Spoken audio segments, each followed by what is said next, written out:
2. Further general discussion on the budget for the year 2023-2024. जनाब रियाजुल हक साहब, मोहतरम जनाब रियाजुल हक साहब। जनाब स्पीकर, बहुत शुक्रिया, थैंक यू वेरी मच।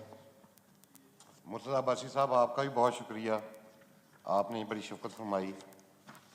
जनाब स्पीकर, मैं आपका ममनून हूँ कि आपने मुझे आज टाइम दिया कि मैं बजट 2023-2024 पर अपने ख्यालात का इजहार करूँ। 14,460 अरब रुपए का ये बजट है कुल अखराजात का। मुहासिल का तखमीना 9,200 रुपये, नॉन टैक्स में से जो रेवेन्यू इकट्ठा होगा वो 2,963 रुपये है। और जी स्पीकर साहब जी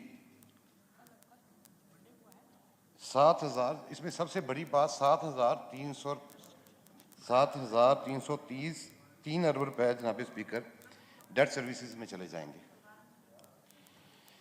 पीएसडीपी के लिए 1150 रुपये रखे गए हैं। मैं पीएसडीपी पर थोड़ी सी बात करना चाहूँगा जनाब स्पीकर।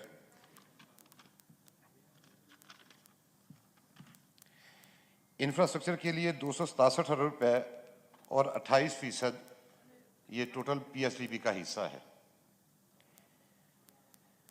जनाब स्पीकर, इसमें कोई दो राय नहीं कि इंफ्रास्ट्रक्चर की डेवलपमेंट के लिए ये बहुत ज़रूरी सेगमेंट है और हर हुकूमत ही तकरीबन इस पर तवज्जो देती है।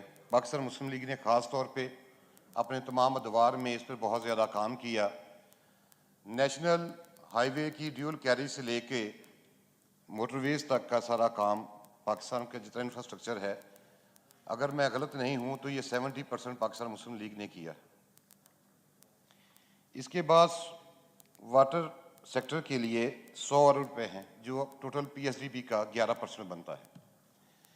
जनाब स्पीकर, इसमें जो स्कीमों के लिए ये कोई 84 के करीब स्कीमें हैं जो मैंने पढ़ी हैं जिस पे हुकूमत काम कर रही है। ये 4.9 ट्रिलियन का ये प्रोजेक्ट्स हैं और उसके लिए सिर्फ 100 अरब रुपये। दिया मीर बादशाह, धासू, मेहमर डैम, ये हमारी ऑन गोइंग स्कीमें हैं। और अगर 4.9 ट्रिलियन की इस स्कीमों के लिए अगर इसी स्पीड से चलते रहे तो जनाब स्पीकर मुझे नहीं लगता कि आने वाले 10 सालों में 15 सालों में हम इन स्कीम को मुकम्मल कर सकेंगे।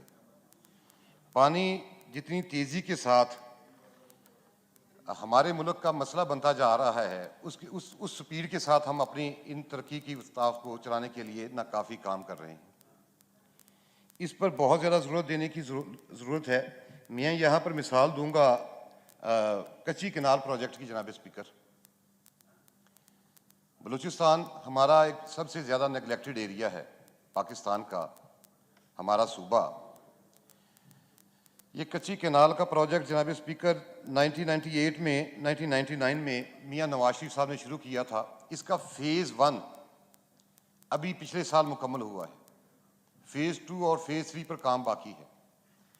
और ये भी क्या बदकिस्मती है जनाब स्पीकर, ये 2005-2006 में ये मनसूबा मुकम्मल हो जाना चाहिए था। हम अपने शेयर में से जो उसकी किट्टी में से जो इसका शेयर बनता है बलूचिस्तान का, उसको देने के लिए जो पानी है उसका इंफ्रास्ट्रक्चर डेवलप नहीं कर रहे। आपके इल्म में है, इस पूरे हाउस के इल्म में है, पूरी कौम जानती है कि वहाँ पे इंसर्जेंसी है। अगर हम उनको इसी तरह नेगलेक्ट करते रहेंगे तो जनाब स्पीकर ये उनके साथ बहुत बड़ी ज़्यादती है। इसी तरह सिंध के छोटे डैम्स के लिए जो मेरे ज़ाती तौर पे इल्म में है 15 अरब रुपये मांगे गए थे इस साल, वो भी हमारा प्लानिंग डिपार्टमेंट ने वो स्कीम निकाल दी हैं। 10 या 12 डैम है, स्मॉल डैम्स। और वो इलाका कौन सा है जनाब स्पीकर, कोसान का, दादू का, जहाँ पे दरियाए सिंध का पानी नहीं जा सकता। उसमें से 30,000 एकड़ रकबा आबाद होगा अगर ये 15 अरब के हम मनसूबे बना लें। 30,000 एकड़ वो ज़मीन जहाँ से हमें कुछ हासिल नहीं हो रहा और 4 मेगावाट बिजली भी हासिल होगी। समझ नहीं आता कि हमारा प्लानिंग डिपार्टमेंट क्या कर रहा है और इन मनसूबों को क्यों काम नहीं करने दिया जा रहा। 9 मिलियन एकड़ फीट के ये रिजर्वायर हैं जनाब स्पीकर जिसके लिए 100 अरब रुपए रखे गए हैं। मेरी इस्तदा होगी, मेरी तजवीज़ होगी इस हाउस से कि इसको बढ़ा दिया जाए। कम्युनिकेशन में से, इंफ्रास्ट्रक्चर डेवलपमेंट से अगर कोई 50 अरब रुपये निकाल के इस सेक्टर को दे दिए जाएँ तो ज़्यादा बेहतर होगा। हम पानी की तेज़ी से कमी का शिकार मुल्क हैं। जब पाकिस्तान बना तो उस वक़्त पर कैपिटा हमारे पास 5000 क्यूसिक पर कैपिटा पानी था। आज हमारे पास 670 क्यूसिक पर कैपिटा पानी है। 114 मिलियन एकड़ फिट के अपना अकॉर्ड किया है हमने, 91 अकॉर्ड। और जनाब स्पीकर, उसकी हालत ये है कि उसका अकॉर्ड के मुताबिक नहीं चला जा रहा। हम आज भी 3 टियर फार्मूले पर काम कर रहे हैं। ये 9 मिलियन का जो प्रोजेक्ट है जनाब स्पीकर, 9 मिलियन एकड़ फिट का, तो ये मेरे ज़ाती राय में ये ज़्यादा से ज़्यादा 2 से 3 सालों में, 4 सालों में इस पे हमें काम मुकम्मल कर लेना चाहिए। 2025-26 से आगे ये स्कीमें नहीं जानी चाहिए। और दूसरी बात जनाब स्पीकर, तवानाई का बहरान इस मुल्क का सबसे बड़ा मसला है। 2013 में इस मुल्क में 20-20 घंटे की लोड शेडिंग थी। उस वक़्त की गवर्नमेंट ने, पाकिस्तान मुस्लिम लीग की गवर्नमेंट ने 4 सालों में कोई 12,000 मेगावाट बिजली के कारखाने लगाए, जो कि शॉर्ट टर्म पॉलिसी थी। इसके बाद मिड टर्म पॉलिसी और लॉन्ग टर्म पॉलिसी का आना बाकी था। हालात ये हैं जनाब स्पीकर कि पिछले 4 सालों में इस पर दोबारा फिर भी कोई काम नहीं किया गया। अब इस मरतबा सूरत हाल ये है, अभी गर्मी प्रॉपर आई नहीं, बारिशें हो रही हैं, उसके बावजूद 8-8, 10-10 घंटों की शहरों में लोड शेडिंग है। देहातों में तो इससे भी बहुत ज़्यादा बुरा हाल है। अगर आप ट्यूबवेल चलाना चाहें तो दिन के वक्त आप ट्यूबवेल नहीं चला पाते अपनी इरिगेशन डिपार्टमेंट, अपना इरिगेशन करने के लिए। जनाब स्पीकर, इसके बाद हमारा जो ब्लीडिंग है जनाब स्पीकर, पावर सेक्टर की 1800 अरब रुपए है। इस साल की 1800 अरब रुपए की ब्लीडिंग है। पीआईए, रेलवे, स्टील मिल और दूसरे मिला के टोटल 2600 अरब रुपए बनती है। अगर हम ये 9200 अरब रुपए इकट्ठे कर भी लें तो 2600 अरब रुपए की ये ब्लीडिंग है जनाब स्पीकर। ये आपकी टोटल टैक्स कलेक्शन का 29.15% बनती है। इतनी बड़ी ब्लीडिंग के साथ कि आप समझते हैं कि हम इस मुल्क को इस तरह चला पाएंगे? हमें ये रवायती तरीक़ेकार ख़त्म करना पड़ेंगे जनाब स्पीकर। ये रवायती तरीक़ों से अब ये मुल्क आगे चलने वाला नहीं है, गैर रवायती तरीके आपको अपनाना पड़ेंगे। ये 1800 अरब की हर साल की जो हमारी ब्लीडिंग है, इसको हम किसी सूरत भी मीट नहीं कर पाएंगे। यही अगर 2600 अरब रुपए हमें मैसर हों जनाब स्पीकर, हम 25,000 मेगावाट के छोटे और बड़े डैम बना सकते हैं सिर्फ 5 सालों के अंदर अंदर। इस मुल्क में तवानाई का सबसे बड़ा बहरान ये है, ये सूरत हाल ये जनाब स्पीकर, कि ये जो पेपर है इसे वर्जन पेपर कहते हैं, वर्जन पेपर। इस पे पाकिस्तान में पर केजी कॉस्ट 60 रुपए पर केजी आ रही है इस वक्त मार्केट में, पर केजी कॉस्ट। इंडिया में इसकी कॉस्ट जनाब स्पीकर 16 से 17 रुपए है और चाइना में सिर्फ 2 से 3 रुपए। हम बार बार यहाँ पे एक्सपोर्ट का रोना रोते हैं। एक्सपोर्ट किस तरह हो सकती है जब कॉस्ट ऑफ प्रोडक्शन कम नहीं होगी? कॉस्ट ऑफ प्रोडक्शन में सबसे बड़ा फैक्टर जनाब स्पीकर इसका हमारा तवानाई का है, और तवानाई का सस्ता तरीन हमारे पास हाइड्रो प्रोजेक्ट्स हैं। एक लंबी लिस्ट है जनाब स्पीकर जिस पे काम करने की ज़रूरत है, और 25 से 30 हज़ार मेगावाट हंगामी बुनियादों पर, जंगी बुनियादों पर यह काम करने की ज़रूरत है। इससे हमें कम अज़ कम 18 मिलियन एकड़ फिट पानी भी स्टोरेज मिलेगा, और ये सारा रेनी कैचमेंट एरिया है जनाब स्पीकर। और क्या बदकिस्मती है हमारी जनाब स्पीकर कि 70% पानी हमारे टोटल किट्टी का 103 मिलियन एकड़ में से हमें हमारे पास 3 माह में मैसर होता है। मार्च टू ऑनवर्ड, मई तक, मार्च अप्रैल मई तक हर साल सिंध में कहत साली की सूरत हाल होती है, और इसी तरह पंजाब में ये सूरत हाल का सामना करना पड़ता है। बलूचिस्तान को तो हम खैर दे ही कुछ नहीं रहे, तो उसके बाद उसके लिए हमें जंगी बुनियादों पर काम करने की ज़रूरत इस सेक्टर में है। 5 साल के लिए अगर हम बाकी अपने सारे प्रोजेक्ट्स रोक भी लें तो इस पे काम करें तो जनाब स्पीकर ये हमारे लिए बहुत बड़ा एसेट होगा, और इस मुल्क की तकदीर बदल जाएगी। 1 रुपया 35 पैसे फी यूनिट बिजली पैदा होगी जनाब स्पीकर, जो एक ब्रीफिंग के मुताबिक। तो हमें इस वक्त बिजली हम 26 रुपये, 24 रुपये, 28 रुपये यूनिट बिजली पैदा कर रहे हैं। इंफ्रास्ट्रक्चर अपनी जगह पे, लेकिन इस ब्लीडिंग को रोक के हम ये काम कर सकते हैं आने वाले 5 सालों में। मेरी तजवीज़ ये है कि पीआईए, स्टील मिल और रेलवे समेत हमारे जितने डिस्क्यूज हैं, जितनी है जहाँ से हमारी ब्लीडिंग हो रही है, सबको प्राइवेटाइज कर दिया जाए।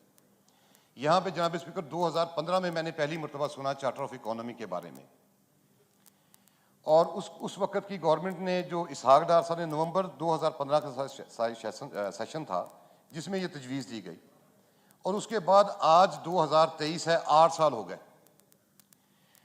मुझे बताइए कि जनाब स्पीकर आने वाली हर गवर्नमेंट अपनी पॉलिसी मरतब करती है, और यकीन मानिए इकोनॉमी की कोई हमारी पॉलिसी आज तक कामयाब नहीं। अगर कामयाब होती तो हम ये 7,303 अरब रुपए के सालाना डेट पे ना होते। अब सूरत हाल ये है जनाब स्पीकर कि हमारी ना तो कोई एक्सपोर्ट पॉलिसी है, ना इंपोर्ट पॉलिसी है, ना ही कोई एग्रीकल्चर पॉलिसी है, और सबसे बड़ा जुल्म जनाब स्पीकर ये प्रोडक्शन पॉलिसी हमारी कोई नहीं।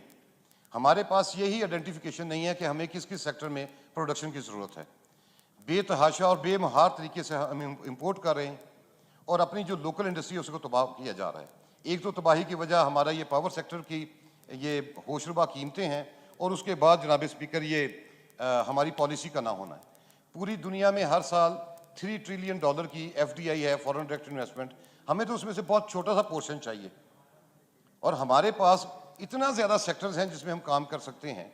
हमारी लोकल इन्वेस्टमेंट का हमारा भी बदकिस्मती और इससे बड़ी क्या होगी जनाब स्पीकर कि जो हमारी लोकल इन्वेस्टमेंट है वो तुर्की की तरफ और बांग्लादेश की तरफ मूव कर रही है।